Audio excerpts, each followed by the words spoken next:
വണ്ടി കൊണ്ട് ഓടിക്കും, മുട്ടയാവുന്നതിനെ ഓടിക്കും. എന്നാൽ നമ്മുടെ വണ്ടികൾക്ക് ഒരു പ്രശ്നമുണ്ട്.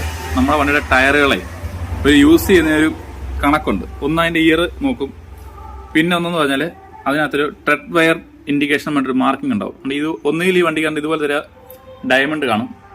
അവിടെ അതിന് നേരെ നമ്മൾ കട്ടിങ് ഉണ്ടോ, ഈ കട്ടിങ് ഈ ലെവലിൽ ടയർ തേഞ്ഞ് വന്നു കഴിഞ്ഞാൽ ആ ടയർ പിന്നീട് ഉപയോഗിക്കാൻ ഉള്ളത് കേട്ടോ. ഇൻഷുറൻസ് കമ്പനിക്കാർ വരും, നമുക്ക് ഇൻഷുറൻസ് തരത്തില്ല കേട്ടോ. ഈ കട്ടിങ് ലെവൽ കഴിഞ്ഞാൽ അപ്പം ടയർ മാറണം. പിന്നീടുള്ള ഉപയോഗമല്ല, നമ്മുടെ ലൈഫ് പോലെ ഇരിക്കും. ടയറിന്റെ ലൈഫ് ഇവിടെ കഴിഞ്ഞു കണ്ടോ. ഇത്ര ഉപയോഗിക്കാം. ഇതാണ് ട്രെഡ് വെയർ ഇൻഡിക്കേഷൻ എന്ന് പറയും കേട്ടോ. ടയറിനെ കുറിച്ചുള്ള ഒരു പ്രത്യേകതയാണ് കണ്ടോ. ഇവിടെ എല്ലാം ഉണ്ട് കണ്ടോ. ഇതിന് ആരമാർഗമുള്ളത്. ചില വണ്ടികൾക്ക് ഇവിടെ TWD എന്ന് എഴുതിയിരിക്കും, അത് പ്രത്യേകം ശ്രദ്ധിക്കുക. ഓക്കെ, അത് ബൈക്കിനും ഉണ്ട് കേട്ടോ. ട്രെഡ് വെയർ ഇൻഡിക്കേഷൻ TWD ഉണ്ടോ. അകത്ത് ഒരു കട്ടിങ് ഉണ്ടോ, ആ കട്ടിങ് ആണ് അതിൻ്റെ ഇത് കണ്ടോ. ഈ മാർക്കിങ് നമുക്കിവിടെ അറിയാൻ പറ്റും കണ്ടോ.